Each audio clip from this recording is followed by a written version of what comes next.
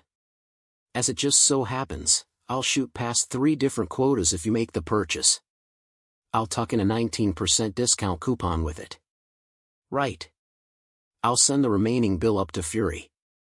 She said, still looking at him. Got anything more personal for me? She didn't say it because he knew what she was asking for. He had seen her memories like he said, so he knew what she was asking for. He easily understood as he slid something towards her. 9-leafine lotus, wuxia. This supernatural herb, with its deeping constitution, is a natural remedy for aniline cultivators below the foundation realm. A fully germinated lotus, identified by its fluorescent 9 petals, can cure deep body trauma and scar tissues that are less than 30 years old. This remedy is only for those still in the body tempering stage. The lower the level, the better the efficacy of the herb. Should I bill it with the gun? She took only a second to reply with a dim, yes. Make it 2. She left the shop immediately and exhaled softly before picking up her phone and dialing her boss. How did it go? We're broke. She replied. So cash isn't going to cut it. Unless you want to put the entire country in debt. If you got another magic rock, now would be the time to trade it. Fury went silent over the line for a second before his reply came in. I'm on it. Number 52. Chapter 50, Just a Little Taste. The cold winds whipped against Natasha's face, which had long frozen in a mask ever since Fury gave them a rundown of their next mission, apprehending Bolivar Trask. Who the hell hides away in the frozen Northland with absolutely no green in sight for miles? A man who was serious about hiding apparently. The decision, she had quickly learned, was not sudden, but instead late. the merchant reveal was one of an egregiously large open market, and she has recently realized that neither they, nor the American economy, had the finances to bracket said market. It was an open season of the worst kind. Now most would say that Nick Fury was not someone who would willingly roll over just because a man had a bigger measuring stick, and they would be right. But if the man was an inter/extra-dimensional galaxy-wide based merchant and the stick was casual time reversal/manipulation, then yes, Nick Fury would play ball. And since they could do nothing to curate the exposure of the shop, as they were sure would earn the quick displeasure of the merchant, they were now in another race. The race for resources. She had seen a price that would turn Tony into a pauper, much less S.H.I.E.L.D., and Nick Fury had been quick to act on it. Which led to her current, highly volatile, mission. She was with Clint and Yelena, and while severely underpowered, the current mission was one of extraction rather than dismantling. They were to take Traskin, but that was just the pretext. He was working on something, and that something was what Fury was after. Whatever it was, Fury was certain that it was valuable enough to put a major dent into the outrageous price tag he was given. Never before had she seen Fury so dead set on having something. "So what are we doing if the mission goes sideways?" Yelena suddenly asked, breaking her away from her thoughts. "Oh come on!" Natasha cried out. "Seriously? I can't believe you just said that." Clint shook his in disbelief. Even with barely knowing anything about Yelena, Natasha found it so fitting that her sister wound Jinx a high-priority mission just before they made contact. They were currently just outside of an entrance point to Trask underground bunker, again, in the middle of nowhere, each in their tactical gears, when Yelena made the insidious comment, which quickly had them double-checking their gears. "We should have brought the others with us," Clint said, having a rough idea on the level of resistance they were about to face since the mission would no doubt go south after Yelena's declaration. "Tony is busy. We can't really bring Bruce into this, nerves. Thor is off doing God stuff. As for Cap, I think Fury is giving him some time off," Yelena narrated, while Natasha barely caught herself before saying something. "Do we have any idea about what Trask is even doing down there?" Clint asked. "He's kind of a bad topic in every circle, especially after what happened in '02. Building another mutant doomsday device probably. And bad topic is being generous. He is more like a cursed word. You'd think he was dead with all the shit he got up to." None of them said it, but they were all thinking it. If the X-Men found out about Trask's location, then the man might as well say goodnight. Sure, they would put a bullet in his head all the same, but dying to people who hated you for every reason must be a worst ever feeling. They readied their guns, stingers and arrows and opened the hatch that led through one of the exit ways of the underground mausoleum when the entire mountain range shook. "That can't be good," Yelena said, causing Natasha and Clint to groan. "For 1 second, please. Just don't say anything." Slowly, he pushed open the door to the shop and walked inside with the gait of a man who knew where he stood in regards to everyone else. His steps were confident and intentional, as were the slow swerving of his face as he took notice of some nice trinkets hanging low. This was definitely the place. He couldn't even be surprised. Harry was such a disappointment that he would truly associate himself with friends who frequented such squalid locations. He chuckled. Even disappointments make themselves useful given enough time. This time, however, Harry really had outdone himself that Norman couldn't help but feel proud of his son. A fully intact, if not old model, Spider-Man suit that had been cleaned of any of its fancy gadgets. It wasn't the suit that made Norman happy, oh no. It was the fact that this was the second piece of hardware Harry had gotten of Spider-Man and that they both came from the same place. The clown behind the mask was truly an insect if he was pawning off his own damaged suit for money. But whatever. The fact remained that there was a high possibility that Spider-Man would sell off his suits to this shop, but maybe this was also where he was buying whatever material his new suits were made out of. Those weren't lab-grown, he would know. "Good evening, sir. Welcome to Junk and Stuff, how can I help you?" the man behind the counter said, and he earned the barest of Norman's acknowledgement due to how cleanly dressed and professional he looked. Still, there was something about the generalism of his words that made Norman frown. "You don't know who I am, do you?" "Not really, but I'm aware of the reference," the man replied. "I'm Isaac, by the way, Mr. Osborne," he said derisively, but again did not get the reaction he was looking for. He placated himself by taking the lack of recognition as evidence of just how low the establishment was. "Mr. Osborne, how can I help you?" He put on an empathetic smile, a friendly and genial expression on his face, as he came over to the counter and forced an embarrassed crinkle on his brows. "I don't know how to say this, but my son, Harry, he's a huge Spider-Man fan and he recently purchased a torn Spider-Man suit from you." He gave the man a look to ensure he was getting the message being built. The man did. "I did recently sell a Spider-Man suit, yes, and it can be refunded as long as it has not been tampered with in any way." Norman smiled. "Oh no, that's not the issue. I was wondering if you had," he looked around the shop, and then at the side door behind the counter, "any other pieces. My son is a huge fan of the local hero. I think I have one of his older sets, it's quite expensive." Norman sneered in his heart when he heard that. Harry had told him about this Isaac's brilliant plan of collecting old hero gear as legacy pieces and reselling them as such years down the line. It was smart, as he could see some old idiots buying such banal things just on the idea of exclusivity. No, that wasn't why he was here. He didn't care all that much about Spider-Man's old suit, not when he couldn't scrub a speck of DNA off it. What he was more interested in was his theory that this man had more to sell that torn spandex. "Is that all you sell, prop items and hero wear?" Isaac smiled while he shook his head, leaning in to fake a whisper in a normal tone. "Tell me what you want and I'll tell you if I have it. I don't suppose you have a super soldier serum, do you?" It was meant as a joke, mostly, to see how he would react to a high bar, and Norman admitted that the initial reaction was something he expected. "The super soldier serum, now that's one rare find, and I admit I don't have those in stock. Not like the captain left any miracle vials behind either." Norman froze in shock. Not because of the expected lack of a serum that the average citizen knew nothing about, but because of how casually he said it. But somehow the man wasn't finished. "I don't have it, regrettably, but I have other similar options with varying effects. Interested?"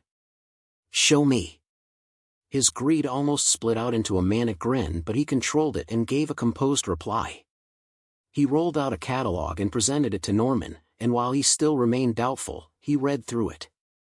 NZT-48, Limitless, a wonder drug that provides the user access to 100% of their brain capacity, massively enhances cognitive function, unparalleled focus, and extreme clarity to utilize every iota of acquired information. It is highly addictive, and the side effects of unsupervised use are every other side effect that happens before death. Price, $1,500. This was clearly an experimental drug, anyone could see that, but the mental effects was something most would get hooked on, not the after effects. He had experience with experimental drugs, so it would be fun, so see what this one was made of. If it was real, he reminded himself. Witcher mutagen, Witcher, a vial of magically enhanced, alchemical and genetically alterations used on viable individuals, most preferably at a young age. Survivors gain enhanced reflexes, strength, senses, and slowed aging. A starter pack of permanent buffs that are integral to monster hunting and general survival. Price, $56,000. A magically made, or was it alchemically made, reagent for gene modifications. He would have been sold if it wasn't for the part about magic. While the existence of the arcane might as well be a fact in present day, Norman found that he cared little for the fabled art. Nothing said poor more than magic. The next one was interesting to say the least. Compound V, the boys now, how about we play the ultimate superhero gamble? One shot, one gulp, one needle of this miracle juice and you get to spin the superhero lottery. Laser eyes, flight, super strength, super speed, dick sword, sword dick, one spin to win them all. Price, $50 million.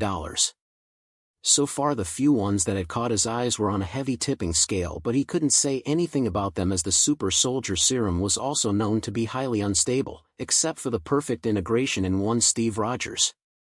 These options were staying true to the theme in a brutally honest way that Norman found he wasn't exactly fond of. Mirakuru, DC, a military-sanctioned wonder drug, which says a lot about its nature, that grants a sizable boost to one's strength, durability, and healing. Most would call the effectual aggression and mental instability a negative effect, but seriously, does this look like something deemed safe for civilian use? Price, $6 million. They all looked like the super soldier serum in different fonts. Norman also wondered why the NZT was the cheapest. The after effects couldn't be that bad to drop down the value to something as banal as hard drugs. Give me a sample of the NZT. He could almost hear the cackling in his own head as he asked for one of the cheapest things in the catalog. The man who had remained silent ever since swiftly procured the drug in a small capsule containing 5 pills. Without even waiting for testing or any scientific caution someone in his profession was supposed to have, he threw one of the pills into his mouth and the laughter in his head instantly exploded. Calculations rang across his eyes and mind so fast that he could almost picture them. His brain carried out a mental toll that it had never been able to, and through it all Norman could feel was exhilarating freedom. With this he was no doubt the smartest person in the world. Forget the super soldier serum, he could create an army of Hulk if he wanted. He could create an army of monsters that could match up to a god.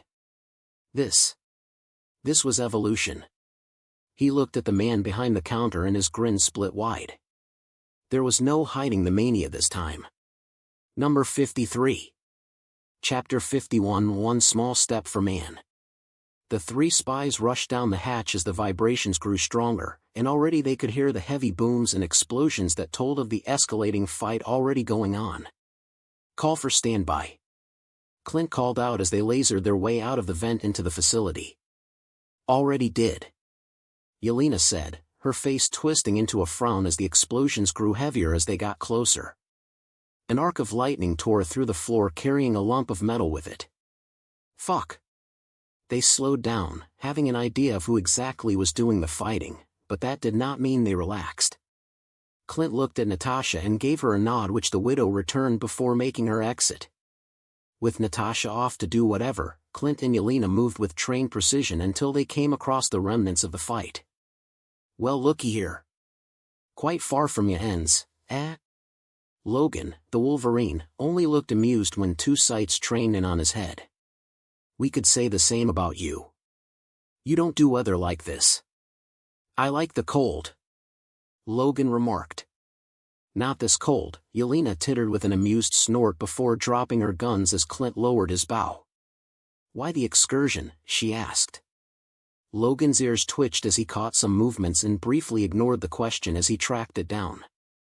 Their short search led them to some type of storage floor where an elevator just dinged and 2 armed guards stepped out, looking shocked to find them there. Before Logan could lift himself at them and before they could raise their gun, their bodies slumped to the ground with blood splatters as 2 pinpoint holes were added to the natural mold of their head. Logan grunted irritably and moved to the elevator, pushing the 2 bodies out with his leg, frowning as he stepped into the box. This goes down, except there are no buttons. Excuse me, ladies. Clint said and gave an extra sway as he moved to the intercom, took out a drive from his pockets and held it over a port on the intercom, watched it transform into a suitable internal, before jabbing it in. Well, get on. The elevator carried them exactly 2 floors down, 1 floor below the last. This was definitely not on the floor plan. Yelena whistled as they walked through the huge underground basement. He did not stop.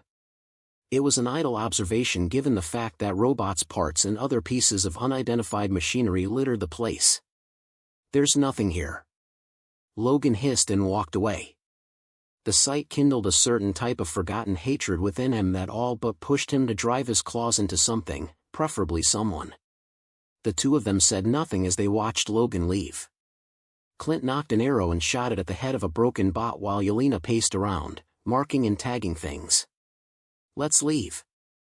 Norman Osborn stared at the man behind the counter, his mind racing through thought processes he never thought his brain could compute. With this, what was the arc reactor that he couldn't reinvent? What were unstable molecules that he couldn't revise? Forget Tony Stark and that upstart Reed Richards. He would be the face of the future. His mind would architect humanity's rise, with him at the helm. A joyful cackle that was filled with malice filled his head with a soulful cacophony. He had arrived at the door, and behind that door is everything he ever wanted. He looked at the shopkeeper. The pitiful guard poster by the door. An instrument to his rise. The NZT was working, he knew without a shadow of a doubt. Then that meant that the others too could work. Would work. The grin on his face now felt natural. It could be because he could now control his facial muscles with pinpoint precision. He looked at the man, and his mind easily supplied how the man's facial expressions, even though they changed, could not be read any deeper than the surface level. He wanted to wave it off, a salesman who could keep a good poker face, but his mind had expanded to the point that it didn't leave things up to idle ignorance. The more it met a wall in trying to read something other than surface expressions in Isaac, the more it became frantic, and from frantic it became desperate. And in desperation, it slowly engaged caution. Because of how stonewalled his mind was when it came to Isaac, his brain tried reading anything that would help it get a read into Isaac: his perfume, the crease on his shirt, the way he breathed, his heart rate, even the air he was breathing in. It all came back as an error. Before Norman could do anything as plebeian as panicking, his mind neatly supplied a working theory that maybe a peddler of goods such as these was not as normal as he looked. It was a pregnant theory, one Norman accepted on a basis, but that did not stay his action. Whoever the real manufacturer of these things were, they will be glad to know that should they prove reliable, they will have Norman Osborn as a customer. "I'll take all of them," he said with confidence. It was a few dozen million, and while pragmatism would say not to spend such an exorbitant amount of money on a pawnshop, Norman had something else in mind. The mad cackle inside his skull increased. "Sure thing, Mr. Osborn." The man moved about with an easy pace, almost as if gliding through it with unnatural grace, and slowly placed everything on the counter before Norman. The first thing Norman picked up was the glowing blue vial, the compound V. He tried uncocking it but quickly found that he could not, despite his inhuman strength. It puzzled him softly before he looked at the owner, who gave him an apologetic smile. "Sorry about that, but you'll have to make a transaction to use something as expensive as that," the man said, causing Norman to snort. He allowed the drug to be taken and said nothing but refrained from giving Norman the compound V. It was common sense, but still it grated in his nerves. The man didn't flinch when his unnatural smile broadened in his face, and all his brain did was catalog it for future reference. He brought out his card, a black gold metal card, and still the man's smile remained. Not surprise, not greed, not excitement, just a calm smile as he took it and proceeded the payment. "If this doesn't work..." He left the threat unfinished because the smile on his face said it all. The man remained smiling, and this time when Norman cocked the vial, it seamlessly opened. Just before he drank it, still under the confidence of the NZT-48, his mind presented a query that gave him pause, straight from his area of expertise. "This serum, is it perfected? Is it a prototype?" "In a way it is perfected," Isaac replied, making Norman frown. "Explain." Instead of jumping into the explanation, Isaac opened up the catalog and slid it over to Norman, his fingers pointing at a particular section.